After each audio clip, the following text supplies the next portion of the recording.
Hello, I'm astrologer coach Sonja Francis, and today we're going to be talking about the upcoming new moon, which will be exact on May 7th at 11:22 p.m. New York time, which is almost midnight, and then May 8th, 4:22 a.m. London time. And this new moon becomes exact at 18 degrees of Taurus. So, of course, new moons always mark a new lunar cycle, a new moon cycle. And so, as best as you can, get really quiet during that time, the day before, the day off, the day after, and see if you're getting any new messages or ideas that are coming through intuitively. And if you are, just harvest these messages, fold them into your new moon intentions, especially if they come through after the new moon becomes exact. And I will talk also a little bit more about the process of setting intentions later in the forecast. So stay tuned for that. And I will give you the best and most potent times to do that for this particular lunar cycle. Before we dive in, let me just quickly mention that my next podcast radio show, Hot Astrology Friday, which will be live on May 17th, at 8 a.m. New York time via YouTube and 8 a.m. Pacific time via KMET Radio, will be very much about the upcoming Jupiter journey through Gemini, which is a 1-year journey. It happens only every 12 years that it moves through the same sign. So if you want to hear a little bit more about, if you're curious about how the next 13 months can make your life incrementally better, then definitely join us on May 17th. You can also watch the replay if that time or date doesn't work for you. Now, about this new moon, it sextiles Saturn in Pisces, which is almost exact. So that's a very tight aspect that we definitely need to talk about. Then we have a lineup in Taurus, starting with Venus, which rules the sign of Taurus. So that's a big one, followed by the sun and moon, which is the new moon. And then Uranus and Jupiter in Taurus as well, which brings a huge emphasis on this Taurus energy for this month. Venus still makes a wide square to an exalted retrograde Pluto in Aquarius at the time of the new moon. And this started when she entered Taurus on April 29th. So we've been feeling that for a while already. Now Neptune is in a late degree of Pisces and Mars in an early degree of Aries. So they're close enough together that both of them make a sextile to the exalted Pluto. So Pluto is quite involved in this new moon chart. Mars is also approaching a conjunction with the North Node in Aries that will be exact on May 19th. And we also have a semi-square between Saturn and Pluto. Again, another Pluto aspect that's worth mentioning. And Mercury is making its final pass over Chiron in Aries. And Mercury's been doing that for a while now because it's been retrograding back and forth in Aries. So the first of these 3 passes was on March 20th. The second one was during the Mercury retrograde on April 15th.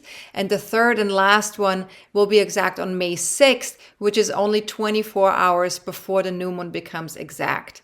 So Mercury is still in its post-shadow phase until May 13th. So this is really asking us to review anything that has come up during the Mercury retrograde phase that we had between April 1st and April 25th. So as you can see, there's a lot going on in this new moon chart. A lot of it involves Pluto, who is exalted and retrograde at the time of the new moon. So this is collectively painting, of course, a complex picture with the focus on balancing masculine and feminine energies. We need to really be aware of how do we create that balance and tune into that within ourselves. So feel free to also use the timestamps that are in the description part below this video if you want to jump to one place in the video that we're going to be talking about. And before we go into all the aspects of this new moon chart in more detail, let me talk a little bit about the sign of Taurus. So with 5 planets in Taurus at the time of the new moon, we are feeling a strong need to focus on this earthy sign for the next 28 days. after the new moon becomes exact. And with Taurus, we are invited to prioritize a healthy relationship with the physical world. We have to focus on our bodies, on our resources, the planet we co-inhabit. And we are reminded to honor this earth, to honor the body, the physical, and its resources and its beauty. So the next 28 days is also a time for reevaluating our relationship with money, with our possessions, and discovering what truly makes us happy and fulfilled. Because that's in the end what Taurus really cares about. Taurus really wants happiness and fulfillment on this physical plane. Now, by changing our mindset and embracing a deep-rooted sense of being at home in our body or in the world that we're currently in, we can create a more peaceful and more balanced life. So let's talk a little bit about some of the aspects of this new moon chart, and starting with the new moon making a sextile to Saturn in Pisces, since that's the most exact one. Let's start with that. Now, Taurus ultimately seeks to honor spirit in form. It recognizes the physical world as an expression of the divine, an expression of what's sacred. And also the body. Taurus regards the body, or the physical vessel that we're currently in, as a sacred vehicle. And so to really take good care of that vehicle that we're currently in, that the spirit is moving with. Now, Pisces understands the paradox between physical and spiritual, between matter and energy. It understands that there's a complexity. So this aspect, the sextile between Taurus and Pisces, or the new moon and Saturn, invites us to balance our material comfort and enjoyment of life, which of course is connected to Taurus, with a more intuitive approach, with tuning in more and connecting more to spirit. Now, we're asked to take a down-to-earth approach that benefits both spiritual practices and physical well-being. So this combination really encourages us to consider what practices are realistic, practical, and sustainable. So ask yourself, what spiritual practices could support me on this inward journey? And what resonates with my inner core? What kind of practices, what kind of spiritual practices resonate with my inner core? Because there's so many of them. And sometimes our mind thinks that there's one correct one or one right one to get to that place of complete spirituality or enlightenment or whatever it might be. But what are some things that actually resonate with you, with your body, with your mind, with your heart, with your energy? And what am I being asked to give up so I can have a stronger connection to my inner guidance? And this is a really fantastic question with Saturn in Pisces, because there's something that Saturn is wanting us to realize about what works and what doesn't work, what's in alignment and what's not in alignment. What resonates and what doesn't resonate. So where do we need to connect so we can make a commitment, and where do we need to separate ourselves and set a boundary? So what am I being asked to give up so I can have a stronger connection to my inner guidance, to that divine core in me? And of course, always with my coaching questions, if you're watching my videos for the first time, feel free to meditate on these questions, journal on them, or simply just sit with them, or even share them with a group of people and allow everyone to contribute to their understanding of how they connect with that energy. Please keep in mind, though, that the questions are intuitive questions. So it's not about finding the correct answer. It's really about allowing ourselves to tune into the energy field in connection with these aspects. So the questions are really just supporting that. All right, so let's go to another aspect with this new moon, which is in the new moon conjuncts Uranus and Jupiter in Taurus.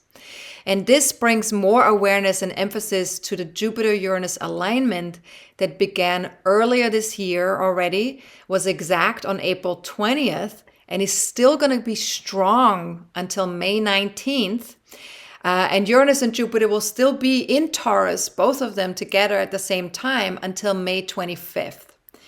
So Uranus in Taurus aligned with Jupiter asks us to break away from whatever stories, perspectives, or attitudes keep us from honoring ourselves more uniquely. And this is an invitation to radically revise our relationship to the physical plane. We're invited to make major reassessments of our core values in terms of like how we are relating to our own physical body, but also to the planet that we live on, and also to a sense of worth. How do we deal with our own worthiness? How do we deal with money? How do we deal with our own resources, our talents? And of course, the beautiful planet that we live on. How do we connect to that planet? What kind of a relationship do we have to nature, to the planet? Now, a spiritual shift and a shift in our thinking and perceiving is required here with this conjunction, individually speaking and on a collective level. So ask yourself, where am I ready to outgrow old assumptions, raise my expectations, and have more faith in myself and in life?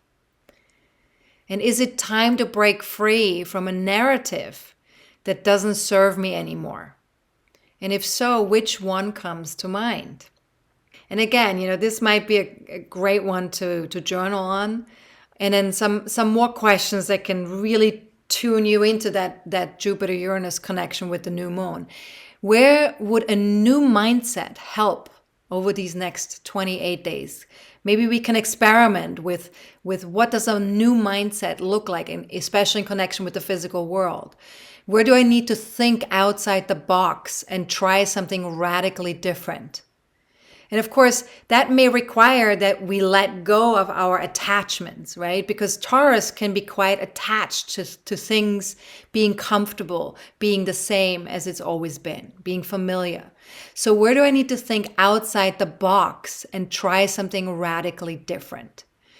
And how might my body inform that shift? How might the planet itself be my guide to shifting my perspectives, my physical frequency, right? Because Uranus is all about raising our frequency. It's a very spiritual planet energy. And so by raising our physical frequency, we're really allowing that shift to take place for ourselves, individually speaking and collectively speaking. Now, feel free to also watch or get my 95-minute webinar on Jupiter-Uranus. We covered all of the houses in our birth charts and the Jupiter-Uranus cycles over the past 14 years and the next 14 years to come, since it's a 14-year cycle. And this is a really, really great webinar. So if you haven't seen it yet, definitely watch it if you can. It is available on my website on the webinar page. All right. And there will be a link below this video. Now, Venus, the ruler of Taurus, also makes a close alignment with the new moon in Taurus. And of course, that's very powerful since Venus is in its own sign right now and she feels very comfortable there. So making that alignment with the new moon brings this sense of beauty, the sense of simple and natural. Taurus is often associated with money, but it actually is very much about well-being, honoring ourselves and enjoying the physical touch, taste, smell, and sound. And Venus is all about taking that in, and it's very sensual. Taurus is a very sensual energy. So connecting to nature or anything simple or organic is going to feel especially comforting over the next 28 days. So what you can ask yourself once the new moon has become exact, what is something simple and natural that my body desires? And what does honoring myself and my physical well-being look like to me? And if I'm not sure what it would look like to me, is there anything that I can imagine that it could look like for me?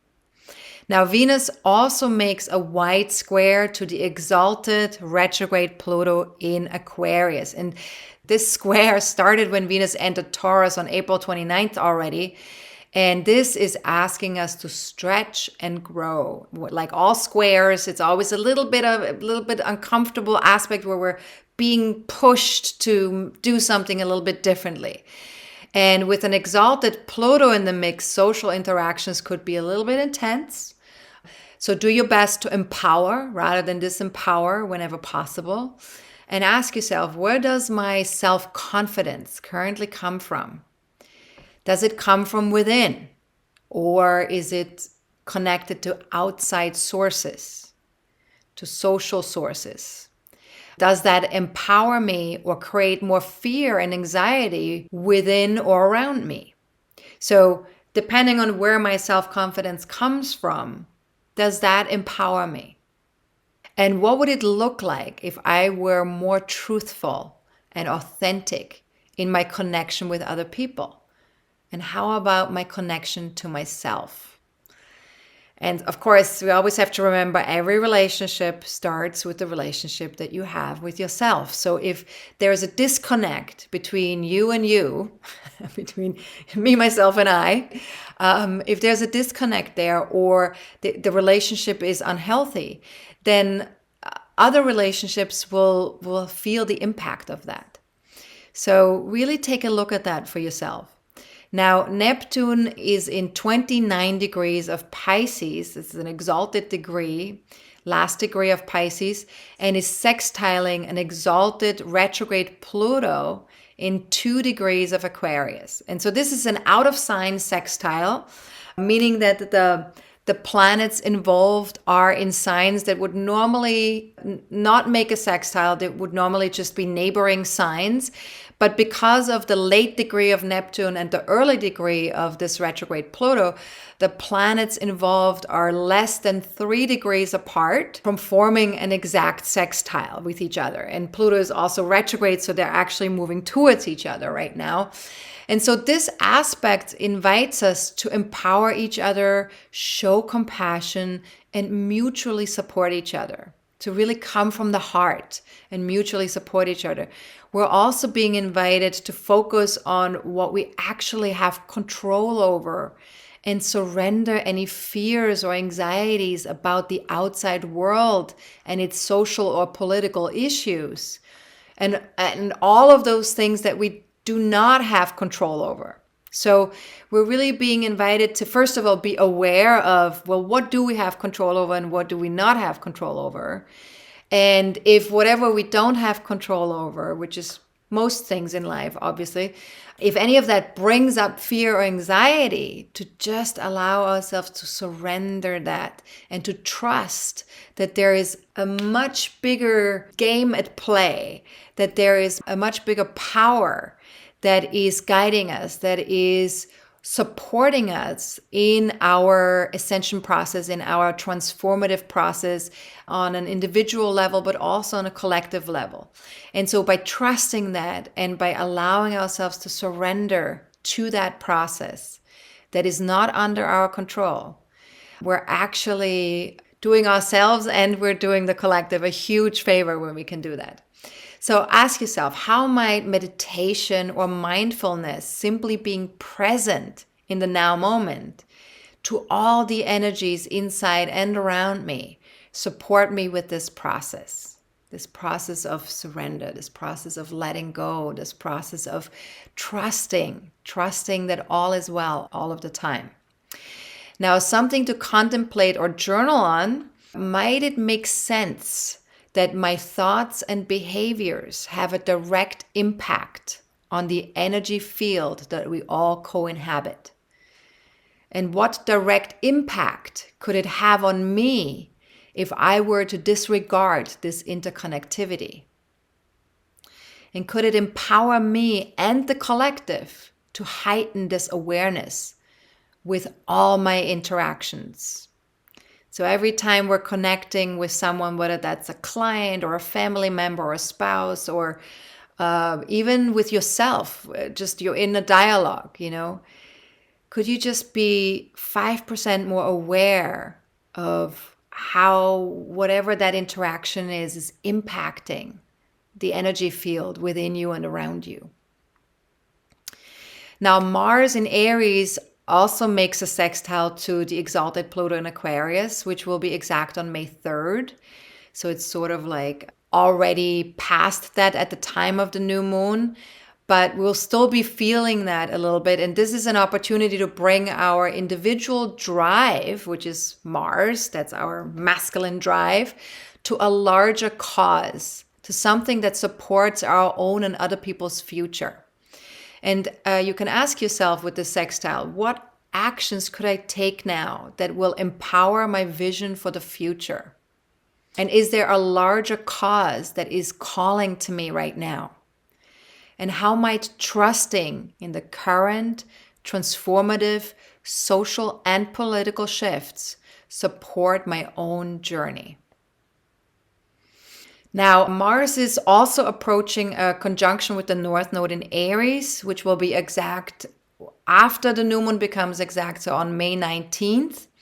And this emphasizes the necessity of a healthy masculine drive and bringing a healthy and humble connection to our human identity, or, the persona that we've created for ourselves in this lifetime.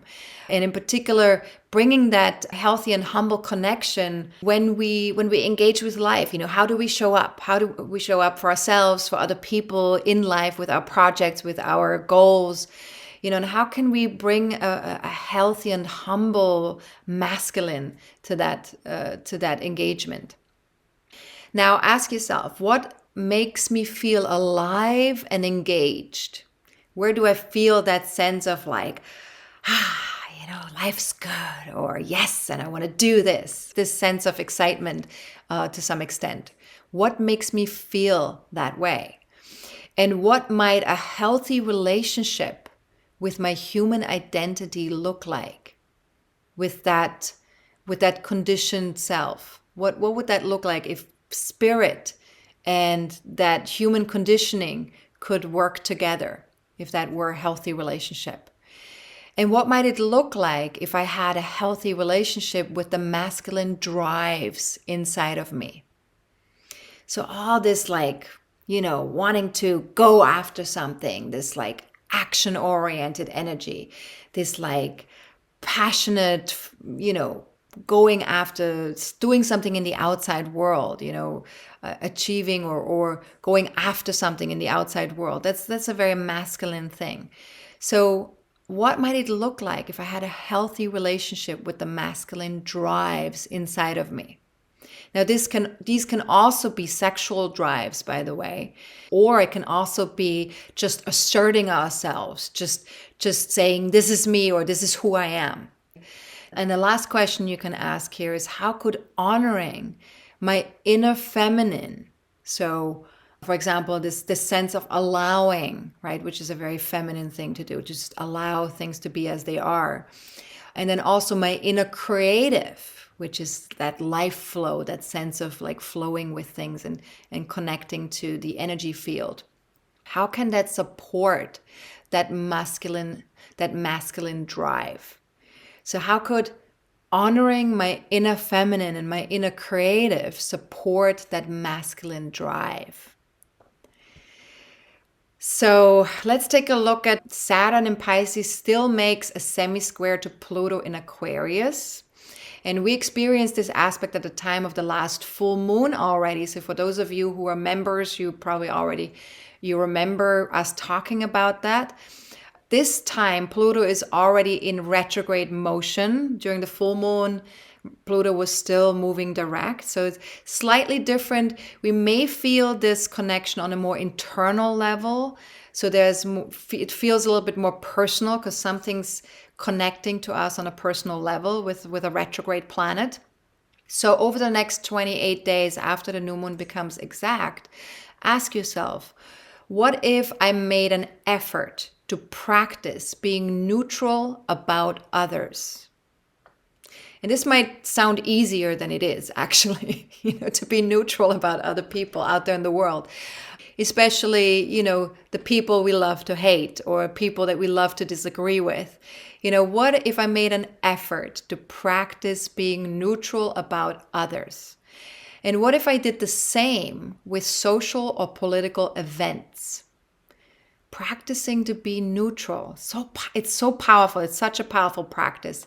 And I want you to just experiment with that if you have never done this before, because it can really shift how you experience life. It's very powerful.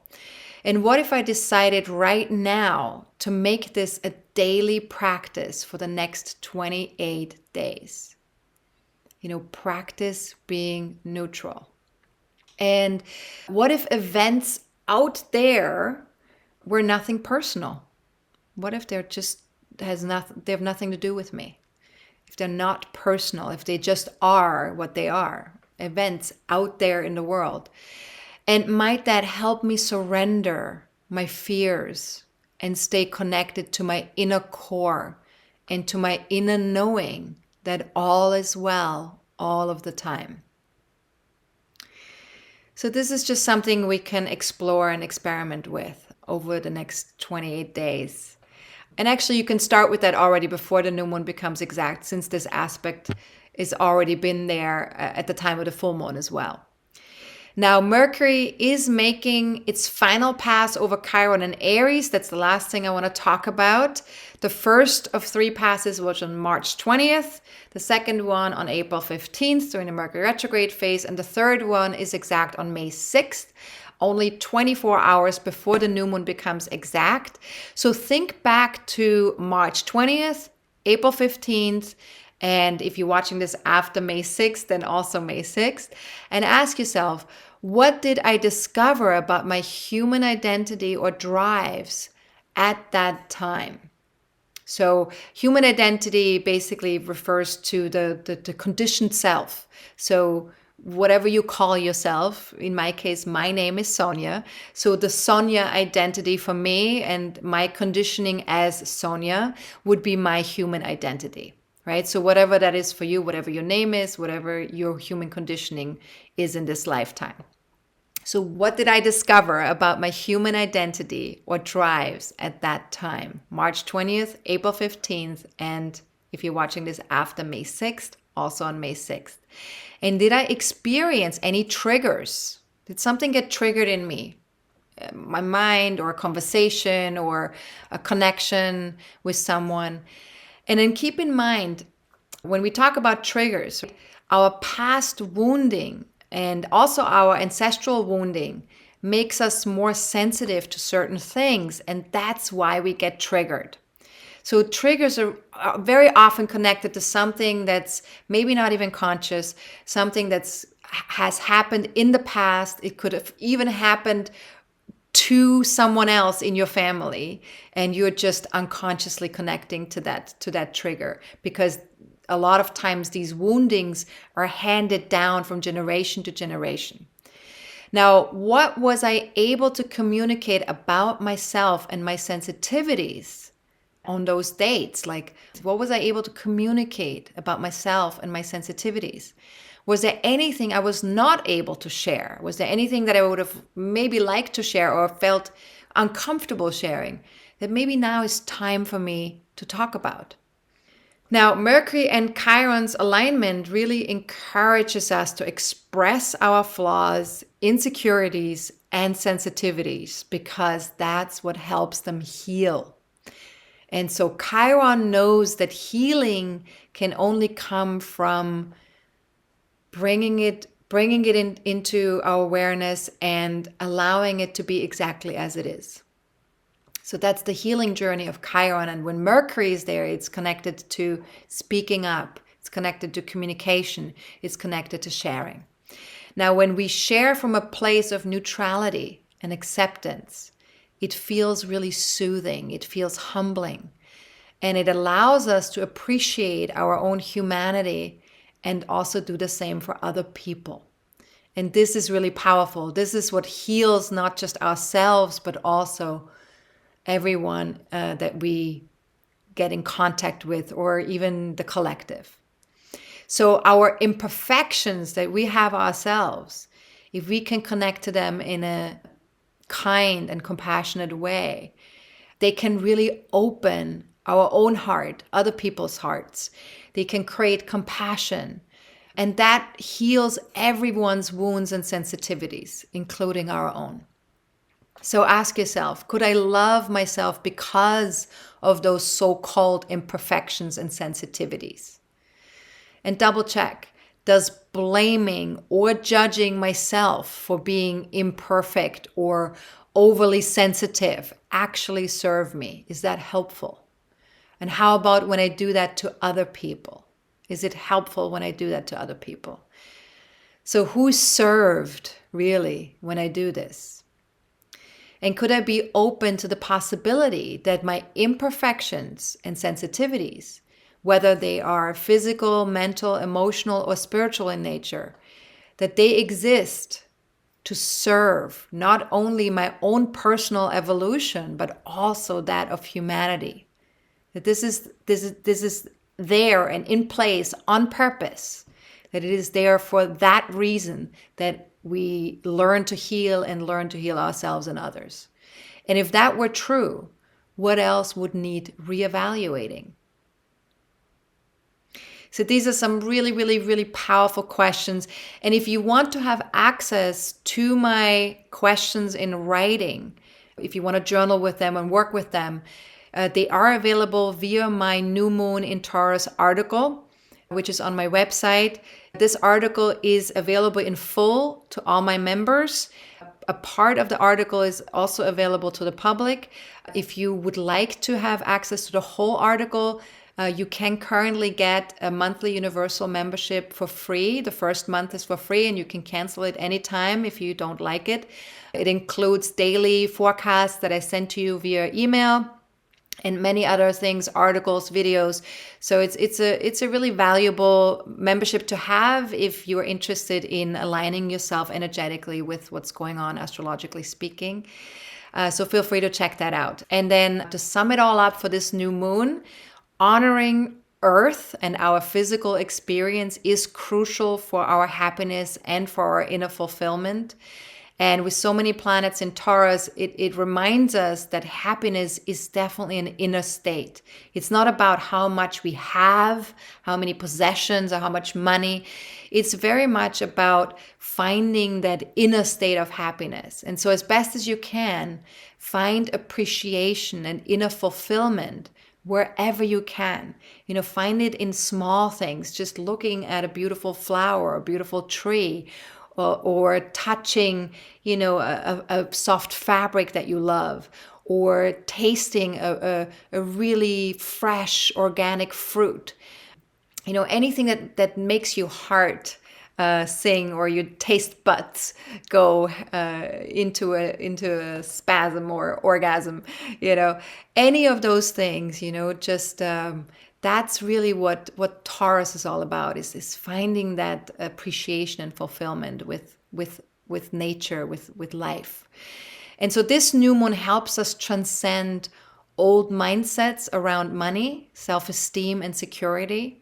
And by honoring ourselves, our talents, and our relationship to the physical realm, we can connect to love and abundance in every moment of now.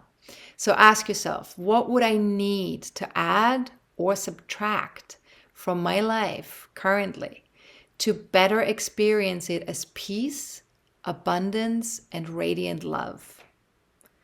And this is a very powerful question, of course. And you can add to that, might adding a daily dash of love, grace, and gratitude add to my joy on this physical journey? And so lots of shifting is definitely happening internally as well as externally. We are recalibrating our physical frequencies, right, with that Jupiter-Uranus conjunction in Taurus. So a certain amount of discomfort and feeling unsettled is natural with that recalibration. So just do your best to stay as grounded as you can, and just ask yourself, could I get 5% more comfortable with feeling unsettled and just a little bit uncomfortable? And what if those feelings were actually good news? If that was actually perfect, that's happening, that means that we are actually recalibrating and moving to that higher frequency. Now, do you have an ascendant or any personal planets in 16 to 20 degrees of Taurus, Scorpio, Leo, or Aquarius? check and see. Because if you do, then this new moon will impact you a little bit more than other people. However, even if you don't have planets or points in those signs or those degrees, take a look in your own birth chart. Where does 18 degrees of Taurus land in your birth chart? That house or that area of your life in your birth chart will indicate where you need to put your attention the next 28 days in terms of that Taurus energy. And if you don't know how to look that up in your birth chart, feel free to watch my free class called How to Read My Birth Chart, which is available on my website on the homepage at astrologercoach.com. If you scroll down, there will be a window that says free, and you just click on that and you can access it from there. All right, now the new moon is also the best and most potent time to set powerful intentions for this new moon cycle.